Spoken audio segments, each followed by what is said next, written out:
All right, welcome back to the next installment of Coffee and Compost. I get questions all the time, and especially about this time of year. It's currently spring. People are really excited about vermicomposting, and hey, most of my readers are American. We're always trying to figure out how to make a buck, and people want to know, can I make money doing this? I really want to explore the business end of vermicomposting. My answer is yes, but. And before I get into the whole but part, I want you to know that in terms of vermicomposting, I am actually not that big of a producer of vermicompost. I have a 16-foot continuous flow vermicomposting system downstairs. That might sound like that's a big system to you, but really in the scheme of vermicomposting, it's not. I really am producing, let's call it about 75 to 100 gallons of vermicompost a week. That's about a half a cubic yard. So that is really not that much. But I am a member of something called the Worm Farming Alliance. I actually am in a network of people who do this for money. Not necessarily do it for a living, but they do it for money.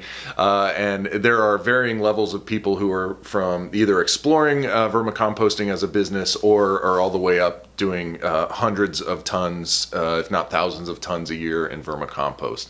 And here is what I have kind of gathered from their experiences. And from what little I'm doing, I'm kind of seeing the same thing. So there are many ways that you can make money vermicomposting. Really, when it comes down to it, the worm castings aspect of it might be somewhat down in the middle of the list when it comes to profitability. So it's like, where is everybody really making their money from? So I want to just start from the beginning and just describe a commercial vermicomposting operation.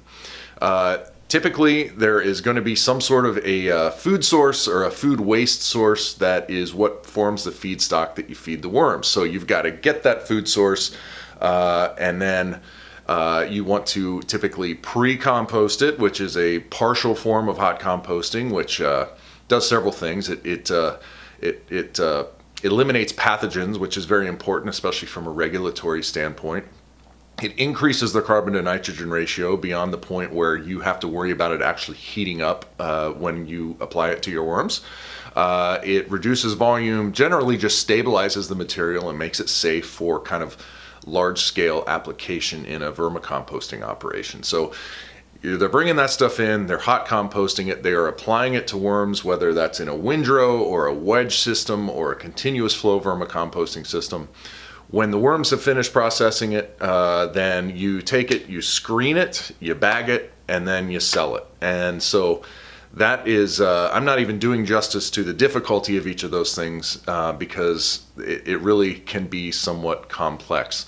So let me just talk about the first part of it. If you are doing large-scale vermicomposting, you either want your food source to be that organic waste source that I talked about. You want to be paid to take it, or you want it to be free to get. If it's free, you don't want to be spending that much time to get it, because this is one of the big, I call it leaks in a business, is the time that you spend doing all these things, and you're not really accounting for the time that you spend. So that time costs money, and that is one way that a seemingly profitable business can be unprofitable when you're kind of spending a lot of time doing things like just going to go get organic waste.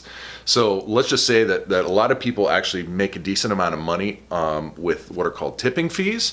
That may actually be the most profitable business activity that you have in a vermicomposting operation, believe it or not. So once you've got that stuff in, and then you compost it, and then you send it through the whole vermicomposting, screening, bagging cycle, then of course you've got the sales of the worm castings or the vermicompost. Now, this stuff is difficult to make consistently. It is very valuable, and you can only make so much of it at a time. So what a lot of people do to increase the profitability is to mix it with other cheaper materials to essentially create soil mixes.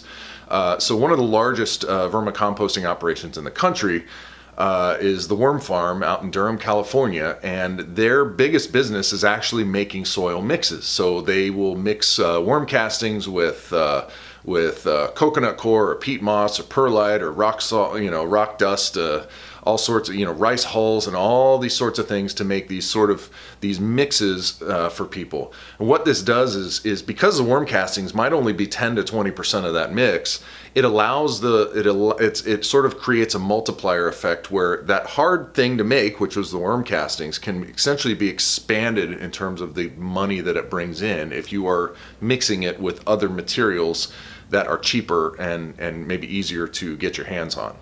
So again, the soil mixes there are what a lot of people are finding to be much more profitable.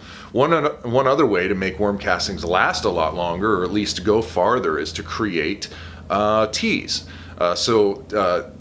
Extract or teas that allow for a liquid application of that awesome microbial life that comes from vermicompost is a great way to sort of boost the economics of a business, because just a little bit of vermicompost can create a whole lot of tea. The limitation with that is that tea needs to be applied very soon after you make it. So it doesn't really have much of a shelf life if it's an aerated tea that has been oxygenated, because the microbes end up consuming that available oxygen, and it needs to be sort of reinvigorated. So that is one limitation, but the people who have robust businesses with teas tend to be very good at making it and then selling it right away, or making it and then applying it for people right away. Another way that you can be much more profitable with a vermicomposting operation is through education. I know more than a couple people for whom their business would just be marginally profitable if it weren't for workshops that they hold on weekends. Of course, that's a lot more difficult these days with COVID, but hopefully when things get back to normal, that would be something that might be open to you. People want education. They often are very much willing to pay for it, and that can be something that boosts your profitability as a vermicomposter if you can take what's in your head and kind of communicate it to somebody else. So information is one of those things that is wildly profitable, because the amount of time and effort it takes you to build to make, let's just say, one copy of a course or one copy of a book or something like that is really the same as it takes you to do that 100 times or 1,000 times. So information is very profitable for a business.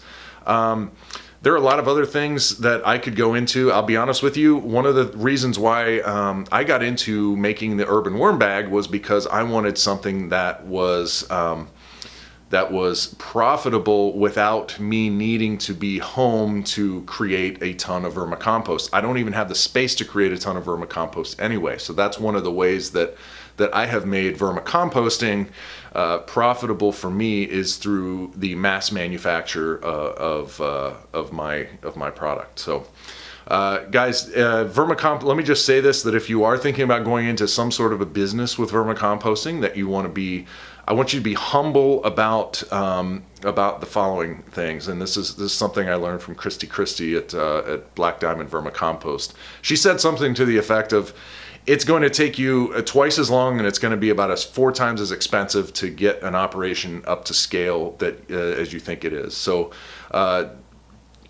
I want you to be excited about the opportunities in front of you for vermicomposting. I think that the trends in this world are really pointing towards more people getting into this and more people wanting vermicompost for their agricultural operations.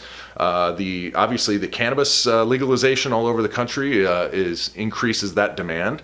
But I also want you to be realistic in terms of what's in front of you, because when you start dealing with bigger and bigger operations, then you're talking about equipment, you're talking about hiring people, you're talking about potential regulatory scrutiny from your state, especially depending on the state that you live in. I would really not want to be starting a vermicompost operation in California, but then again, that's where so much of the money is that would be buying your product. So it's everything's got a little bit of a trade-off. So keep looking into it, keep getting good at what you're doing on a small scale, and then take the most realistic view that you can as far as the business that is in front of you, because it will be much more difficult than you think.